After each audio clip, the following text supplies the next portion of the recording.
Hi, I'm Julian Vasquez Heilig. I'm the Dean and Professor in the College of Education at the University of Kentucky. And I'm a proud Michigan alum, a proud UROP alum. I graduated from the University of Michigan in 1997 with a bachelor's and majors in history and psychology. And let me tell you, what does 1997 mean? That means that the scoreboards in the football stadium only had the score and the names of the teams. There were no fancy video boards. Then in 1999, I graduated with a master's in higher education from the College of Education. And I also spent a year in the Ford School of Public Policy. So a year in Ford and a year in the College of Education working on my master's. I'm actually surprised that I can do this video for you today because I'm still in a state of disappointment after the Elite Eight loss. I was there in Indianapolis, so my blood is blue and yellow. So let's move to the theme of the symposium today. The theme of the symposium is about research and how that research impacts the world, impacts society. Now, I'll tell you, when I joined UROP, it was because I received a postcard in the mail when I was a freshman living in East Quad. And I didn't actually know what research was. I didn't choose the University of Michigan because it was a research university. I guess I didn't know what research was. But that's what UROP did for me, is it exposed me to the research that can make a difference in the world. My UROP project was working with Sylvia Hurtado in the College of Education, understanding the transition of Latinos to higher education. And at the time, that was really me search because I had a lot of challenges, having the large econ classes and all that was very intimidating to me as a freshman. And I wasn't so sure Michigan was the right place for me.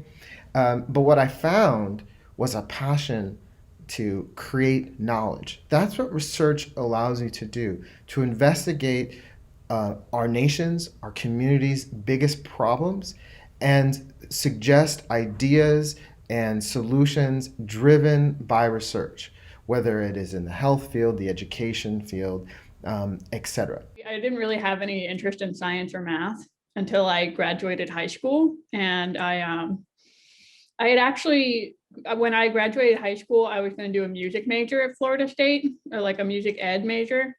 And in my last semester of high school, I took an internship in an elementary school where I was the assistant band teacher. And I realized how horribly public school teachers are treated. And I was like, I can't do this. So then I had to find something else to do with my life. And I thought about all the things I had been passionate about as a kid.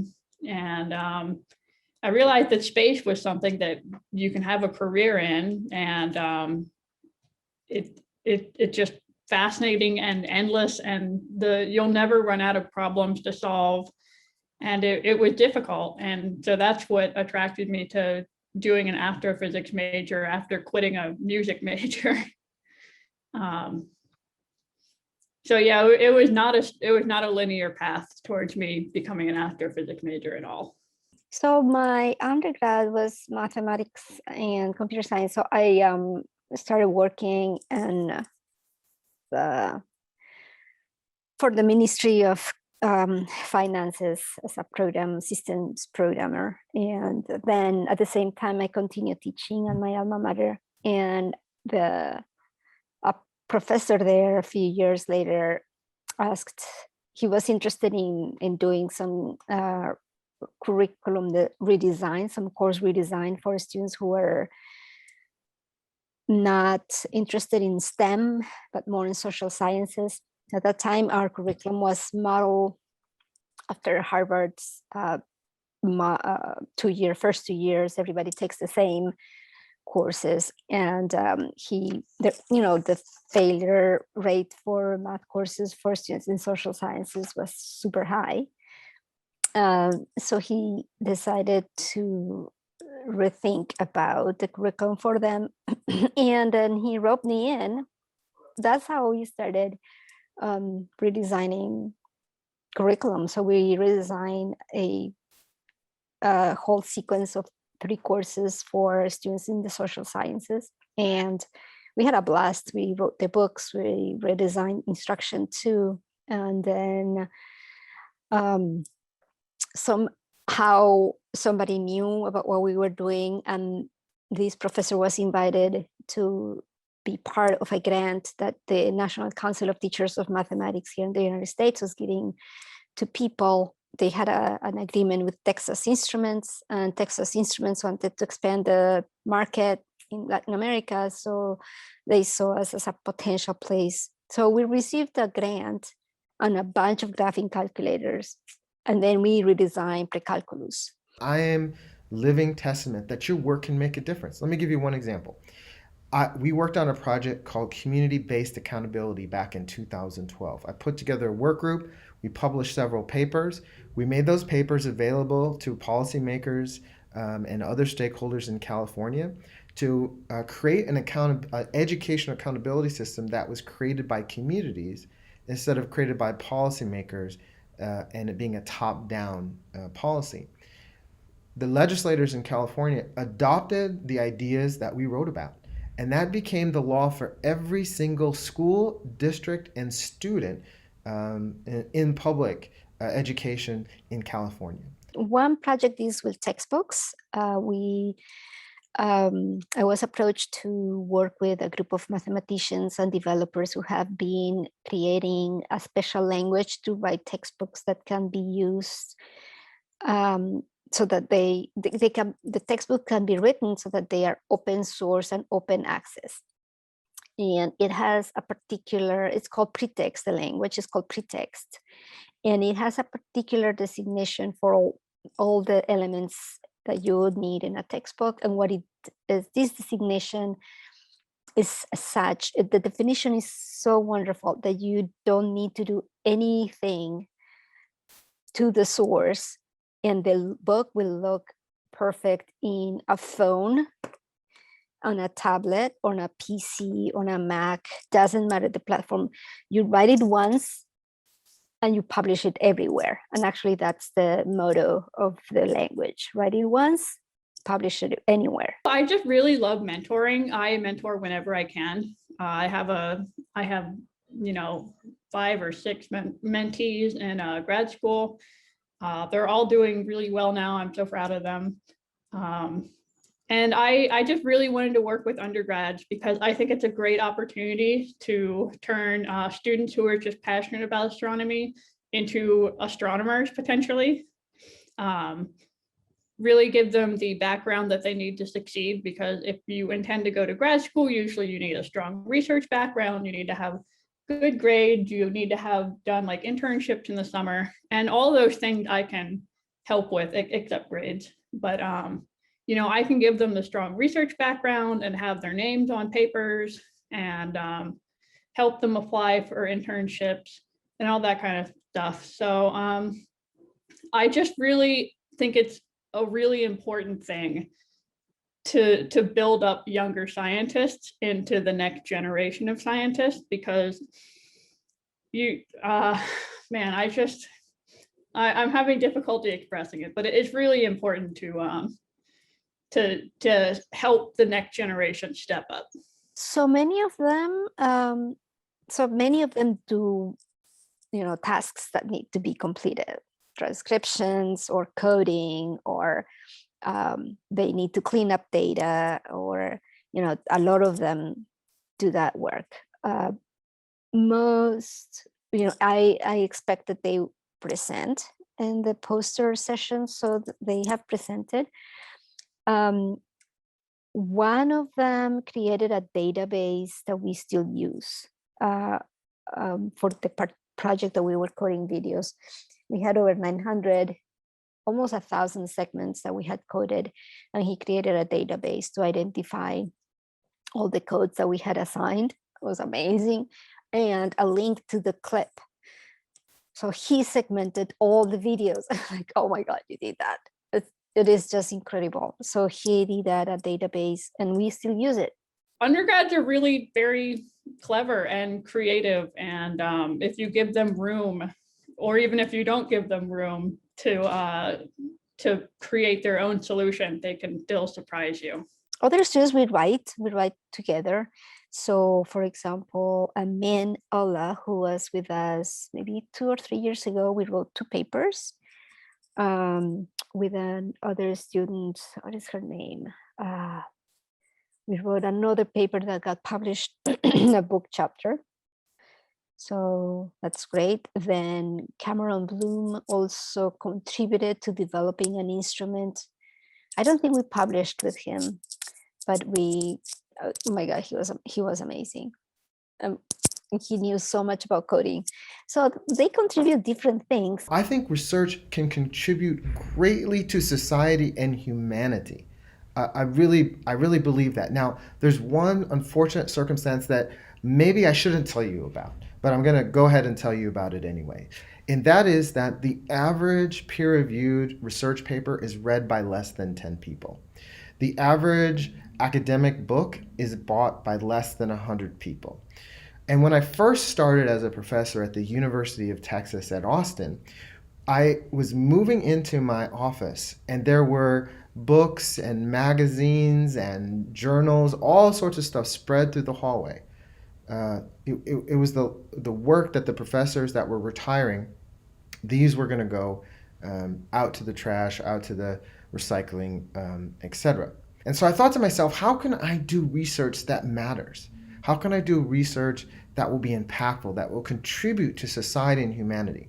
And so I realized that I wanted to follow my curiosity and try to solve the big problems in education. I specifically do work on education policy, and my work is about charter schools, it's about high stakes testing, access to higher education. The thread that binds the work that I do is how can we create better policies?